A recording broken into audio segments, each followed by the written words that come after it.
The black belt asked a black janitor to spar with him for fun. What happened next silenced the entire martial arts gym. "Hey, you there cleaning? How about a quick demonstration?" shouted Derek Mitchell from the center of the mat, his black belt gleaming under the gym's fluorescent lights. "I bet you've never seen a real fight in your life, right?" James Washington stopped mopping the floor and slowly looked up. At 42, he had been working as a janitor at that gym for only 3 weeks, always arriving after hours when the students had already left. But on that Thursday night, the advanced classes training had gone past the usual time.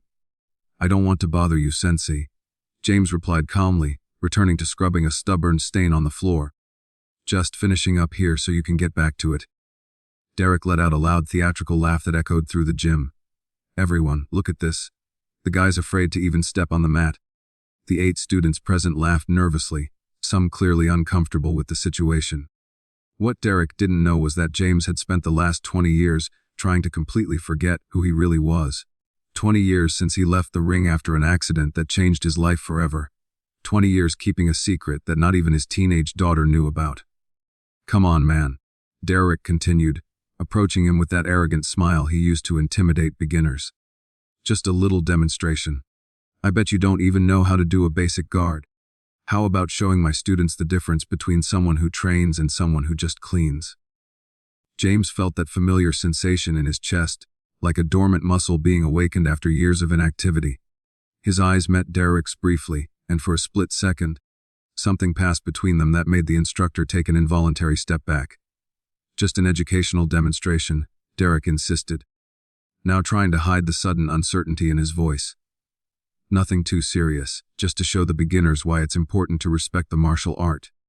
James set the bucket on the floor and stood up slowly. His movements had a fluidity that was strange for someone who had supposedly never stepped on a tatami mat before. Around the gym, the students stopped training, realizing that something was happening. "All right," James said finally, his voice calm like the surface of a lake before a storm. "But when we're done, you're going to apologize to all of them for turning the mat into a circus." Derek laughed, but this time the sound was a little forced. "Apologize, man. You're going to be the one apologizing to the floor when you meet it." What none of those people knew was that James Washington had once been James Silent Storm Washington, 5-time world mixed martial arts champion. He had retired at the height of his career after an accident that cost the life of his best friend and training partner. Since then, he had sworn never to fight again. But some promises are made to be broken when dignity is at stake. If you're enjoying this story of overcoming adversity and justice, don't forget to subscribe to the channel to find out how a simple moment of prejudice would turn into the most humiliating lesson of Derek Mitchell's life. Derek adjusted his black belt with a theatrical gesture, clearly savoring every second of attention. "Everyone gather around. You're about to see a practical demonstration of why there is a hierarchy in the world of martial arts." James watched as the 8 students formed a semicircle around the mat. Some seemed eager for the demonstration, others visibly uncomfortable. A young Asian woman with her hair tied back muttered something to her classmate next to her who just shook his head in disapproval. "Look, everyone," Derek continued, gesturing dramatically. "Here we have a perfect example of someone who never understood that there are appropriate places for certain types of people. Elite gyms are not for you know." James felt that familiar twinge in his chest, the same one he had felt 20 years ago when he heard similar comments about fighters who didn't look like champions. The difference was that now at 42, he had learned to turn anger into fuel for something much more powerful than punches. "Sensei Derek," the young Asian woman interrupted timidly. "Maybe we can continue our normal training. It's getting late." "And Sarah Chun, are you questioning my teaching methodology?" Derek cut her off sharply. "Sit down and watch. You'll learn more in the next 5 minutes than in a month of conventional training." James noticed how Derek used the girl's full name, a clear demonstration of authority. He also recognized the look of fear in her eyes, the same look he had seen in the mirror 2 decades ago when he woke up in a panic, remembering the accident that took the life of Tony Hammer Rodriguez, his best friend and training partner. Tony had died because of him. It was that simple. A series of punches that James had thrown with excessive force during sparring. Tony fell, hit his head on the floor in a strange way, and never woke up. The investigation concluded that it was an accident, but James knew the truth. He had lost control because of the pressure and the racist comments from the audience that night. So, Janitor Derek sneered, "How about showing my students how to do a basic guard? Or is that too complicated for someone who only knows how to push a mop?" Laughter echoed around the gym, but James remained motionless. His eyes closed briefly, and for a moment he was back in that ring in Las Vegas, hearing the same kinds of comments that preceded the tragedy that changed his life forever. "What's the matter? Are you scared?" Derek insisted, now circling James like a predator. "Or are you just going to stand there like a lamppost like you do with a squeegee all day?" That was when Derek made his first fatal mistake. He pushed James lightly on the shoulder, a seemingly harmless touch, but one that carried all the arrogance of someone who had never faced real consequences for his actions. James absorbed the push without moving an inch. His feet remained planted on the ground like oak roots, and Derek felt as if he had tried to push a concrete wall. The instructor's arrogant smile faltered for a split second. "Interesting," James muttered more to himself than to Derek. "It's been a while since someone tried to provoke me like that." There was something in James' voice that changed the atmosphere. It wasn't threat or anger. It was the frightening calm of someone who had walked through much darker valleys and emerged transformed. Derek, unable to interpret the danger signals, doubled down. "Did you hear that, guys? He thinks it's interesting.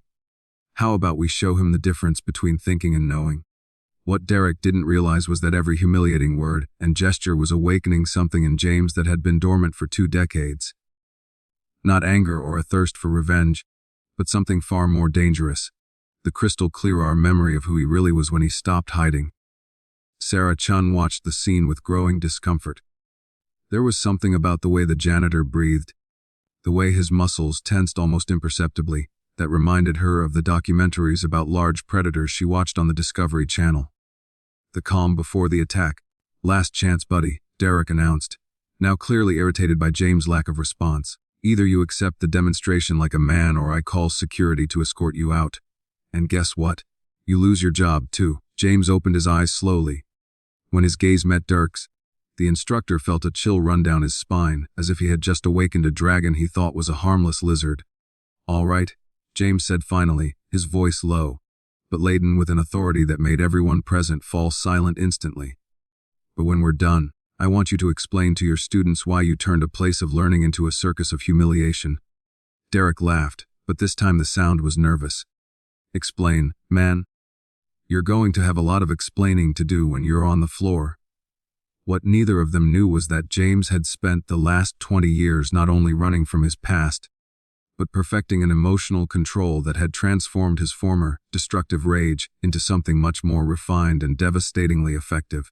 Each new humiliation only fueled a silent strength within him, a cold determination that his former opponents knew well, but that Derek was about to discover in the worst possible way. Derek adjusted his posture, clearly pleased with the respectful silence that had fallen over the gym. His 8 students formed a perfect circle around the mat, some eager for the demonstration, others visibly uncomfortable with the situation unfolding before them. "Everyone, you are about to witness a lesson worth more than 6 months of training," Derek announced theatrically, extending his arms like a showman. "The difference between those who dedicate their lives to martial arts and those who just clean the floor where real fighters walk." James stood motionless in the center of the mat. But something had changed in his breathing. His eyes closed briefly, and for a moment, he was no longer in that gym in Denver. He was back at the National Gymnasium in Las Vegas 22 years ago, hearing identical comments from the audience before his world title fight against Victor the Demolition Man, Petrov. "Look at that little black guy." Someone in the stands had shouted that distant night.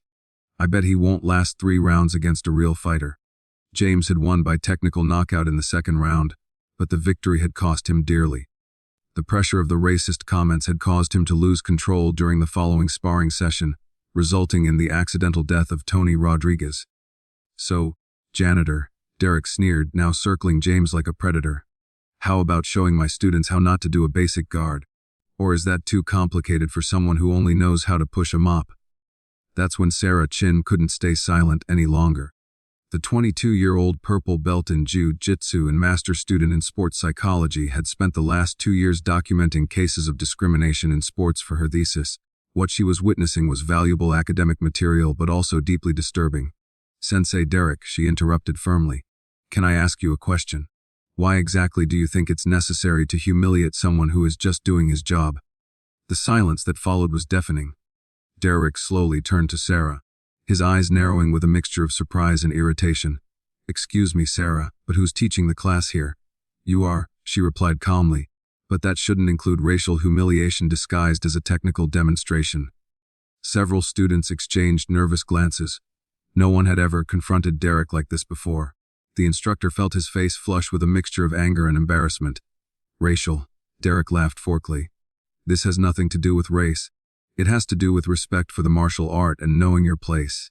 James opened his eyes slowly. There was something in the way Sarah had spoken and the courage of a young woman standing up to established authority that reminded him of his younger sister Kesha. She had had that same determination, that same refusal to accept injustice silently. Kesha had died at 17, the victim of a stray bullet during a police confrontation in her neighborhood. James was competing in Japan when he received the news. Another person he loved lost while he pursued glory in distant rings. Another reason to abandon everything and disappear into the simplicity of an anonymous life. "Sarah," Derek said in a dangerously low voice, "if you can't respect my teaching methods, maybe you should look for another gym. There are places more suited to people with your mentality." The threat hung in the air like toxic smoke. Sarah felt a chill run down her spine, but she stood her ground. "My tuition is paid, Sensei, and I believe that everyone here deserves a learning environment based on mutual respect, not humiliation." That's when James did something no one expected. He started to smile. It wasn't a nervous or submissive smile. It was the slow, calculated smile of someone who had just found a reason to stop hiding. For 20 years, he had carried the weight of guilt for 2 deaths that had indirectly resulted from his involvement in the fighting world. No, seeing a brave young woman defending principles of justice that he had abandoned decades ago, James Washington began to remember who he really was. "Derek," James said finally, his voice carrying a quiet authority that made everyone in the room turn to him. "The young lady is right. This isn't about martial arts. It's about you trying to feel important by belittling others." Derek spun on his heels, his face red with indignation. "How dare you lecture me about martial arts? You don't even know what a dojo is." James took a step forward, and something fundamental changed in his posture. His shoulders straightened, his center of gravity lowered imperceptibly, and his feet positioned themselves in a stance that any experienced fighter would instantly recognize as perfect. "Actually," James said calmly, "I know exactly what a dojo is, and I know that this place stopped being one a long time ago." Derek felt an inexplicable chill run down his spine. There was something about the way James moved now, the way he occupied the space that awakened all of his instincts for self-preservation. But his wounded pride would not allow him to back down. "Enough talk," Derek growled, assuming his favorite fighting stance. "I'll teach you respect the hard way." Sarah watched the scene with growing apprehension, but also with professional fascination. She had documented hundreds of hours of sparring and competitions for her research, and something about the way the janitor moved reminded her of the great masters she had studied in historical videos. The economy of movement, the controlled breathing, the calm presence that radiated contained power. James closed his eyes briefly and allowed 22 years of muscle memory to resurface. Every technique perfected, every victory won, every lesson learned in the most brutal rings in the world. When he opened them again, Derek was looking directly into the eyes of Silent Storm Washington, 5-time world mixed martial arts champion. Last chance to apologize, James offered kindly to her students, and to turn this place back into a learning space. Derek laughed, but the sound came out nervous and forced. "Apologize, man. You'll be begging for forgiveness when you're on the floor." What Derek couldn't see was that James had already identified all of his technical weaknesses. The high guard that left his body exposed. The tendency to retreat with his right leg first. The way he telegraphed his punches with micro-movements of his shoulder. 22 years away from the ring had not erased decades of refined technical analysis. Sarah noticed that other students were instinctively backing away like wild animals sensing an impending storm. Something in the energy of the room had completely changed, as if the air had become electrically charged before a lightning strike. It was when everyone laughed at Derek's latest taunts that something unexpected began to take shape in James' expression. Not anger or a desire for revenge, but the calm determination of someone who had found a cause worth breaking a 20-year vow of silence for.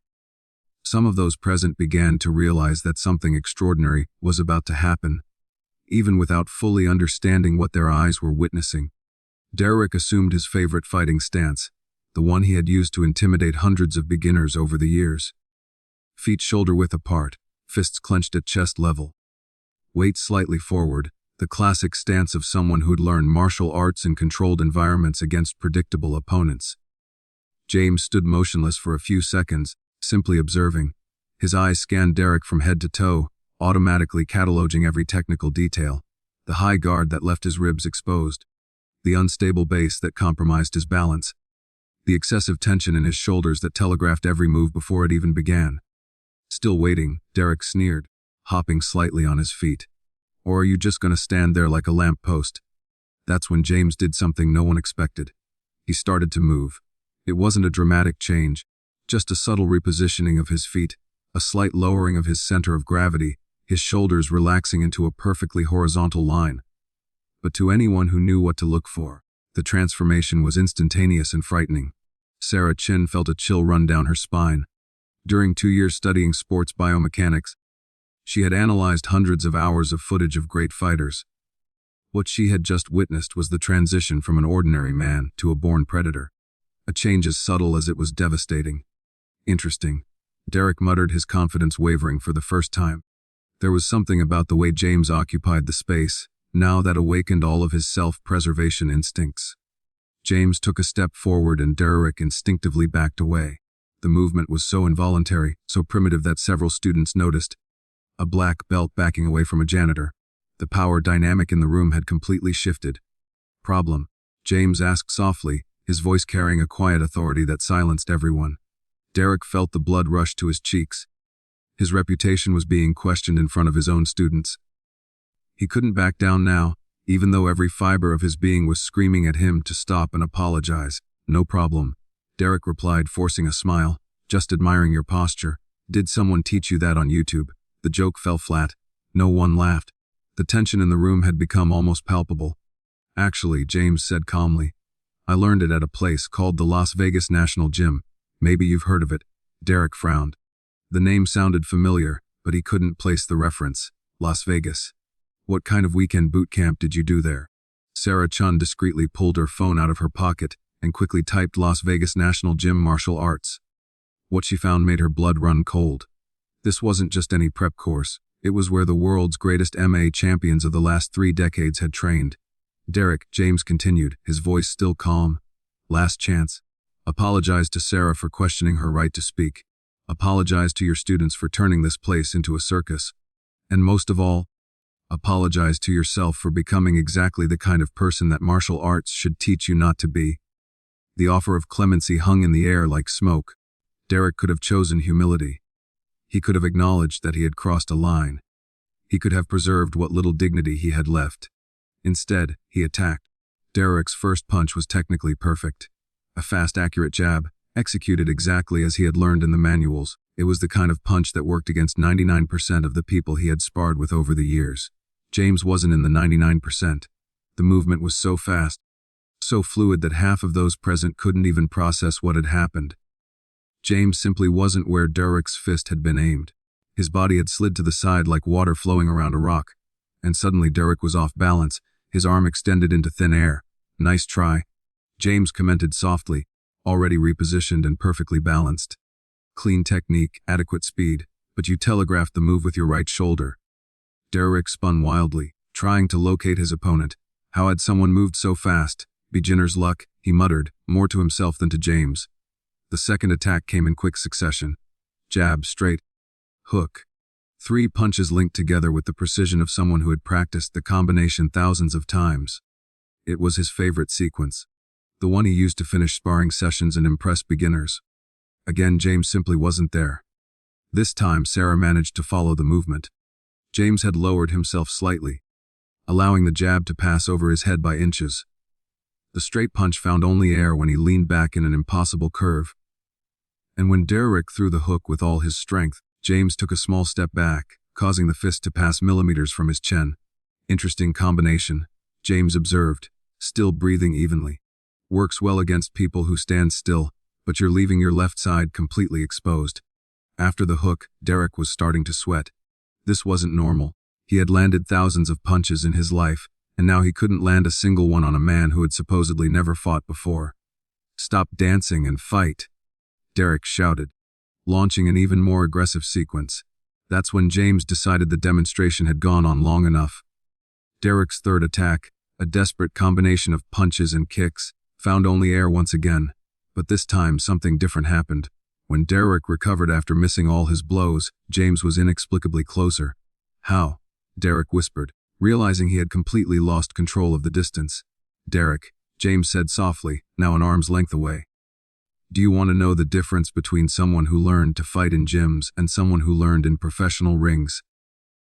Before Derek could answer, James did something that defied everything those present thought they knew about physics. Without appearing to use any force, without any sudden or aggressive movements, he simply touched Derek on the chest with the palm of his right hand. Derek flew. He wasn't pushed or knocked down. He was literally propelled backwards as if struck by an invisible wave. His feet left the ground. He traveled nearly 2 m through the air and landed on his back with an impact that made everyone in the room gasp. The silence that followed was absolute. Derek lay on the floor for a few seconds, staring at the ceiling, trying to process what had happened. There was no pain, just the irresistible force of someone operating on a level completely different from anything he had ever known. "That," Derek muttered, trying to get up. "That's impossible." Sarah Chun had stopped breathing. In 2 years of studying martial arts, she had never witnessed such a controlled and devastating display of power. There was no brutality, no anger, just the clinical application of a technique she had only seen in legends. "Actually," James said calmly, reaching out to help Derek to his feet, "it's quite simple once you understand leverage, timing, and energy transfer. Principles I've learned over a 22-year professional career." Derek ignored the outstretched hand and stood up on his own, his legs still shaking. 22 years professional career in what?" Sarah answered, her voice almost a whisper. "You don't understand who he is, do you?" Everyone turned to her, who was still holding her cell phone with the results of her search. On the screen, dozens of articles, photos, and videos confirmed what her instincts had already realized. James Washington, she read aloud, also known as Silent Storm, 5-time world mixed martial arts champion. Considered one of the best technical fighters in history, retired undefeated after a 22-year career, following an accident that resulted in the death of his training partner. The impact of the words hit the room like a bomb. Derek felt his face go pale as reality set in. He had challenged a living martial arts legend. He had publicly humiliated someone who could have knocked him out with a casual move. 5-time world champion. Derek stammered, all his arrogance evaporating instantly. James nodded silently. "I retired at 29. Since then I've been working whatever jobs I can find. Cleaning, maintenance, simple jobs, simple life. No spotlight, no cameras, no need to prove anything to anyone." The transformation in Derek was instantaneous and painful to watch. The arrogant man was gone, replaced by someone who finally understood the magnitude of his ignorance. I didn't know," Derek whispered. If you had known, would you have treated me with respect?" James interrupted gently. "But would you still have humiliated some other janitor? Another worker who had no credentials to defend himself?" The question cut deeper than any physical blow. Derek realized that James had put his finger on the root of his real problem. Not ignorance about his credentials, but the fundamental arrogance that made him believe he could humiliate people based on their professions. Sarah stepped forward, her voice firm. "Sensei Derek, for 2 years, I have trained at this academy out of respect for your experience. But what I witnessed today was not teaching. It was bullying disguised as instruction." Other students began to murmur in agreement. The revelation about James had completely changed everyone's perspective on what they had witnessed. "James," Derek said finally, his voice laden with a humility no one there had ever heard before. "I sincerely apologize to you, to Sarah. To everyone here, I have no excuse for my behavior." James nodded, accepting the apology with the same grace with which he had mastered the physical confrontation. "Appreciated, Derek, but apologies are only the first step. The question is, what are you going to do differently from now on?" Derek looked around the room, seeing his students with new eyes. Some seemed disappointed in his behavior, others clearly re-evaluating everything they thought they knew about respect and hierarchy. I'll change, Derek promised. It'll take time, but I'll change. That's when Sarah asked a question that surprised everyone. Mr. Washington, would you consider teaching again? Because I think we could all learn a lot more from someone who understands that true strength comes with responsibility. James smiled, the first genuine smile anyone had seen from him that night. Maybe, but not to teach fighting techniques. To teach something much more important, that respect isn't earned with belts or titles, but with character. As Derek fully absorbed the most humiliating lesson of his life, one question hung in the air. Would one night of humility be enough to transform decades of arrogance? Or would an even deeper change be necessary for true justice to be served? 3 months later, the gym had been completely transformed. James Washington was no longer just the janitor. Sarah Chun had convinced the gym owner to hire him as an instructor specializing in advanced techniques and martial arts philosophy. Derek Mitchell lost half of his students in the first week after the incident. The video Sarah had discreetly recorded spread across social media, showing a black belt being humiliated by a mere janitor. His reputation in the martial arts community was ruined. Sensei James, Sarah said after a class on respect and humility. Thank you for teaching me that true strength doesn't need to be displayed to be recognized. James smiled, organizing the equipment. The best lesson I can teach is simple. Never judge someone by their profession or appearance. Everyone carries stories that can surprise us. Derek continued teaching at a smaller gym, but now with a humility forced by public shame. He had learned the hard way that arrogance comes at a price. Sometimes justice comes quietly, like a storm that transforms everything without making a sound. James proved that true revenge is not destroying your opponent, but showing that greatness comes from character, not titles. If this story touched you, subscribe to the channel to discover more stories about how extraordinary people turn humiliation into triumph.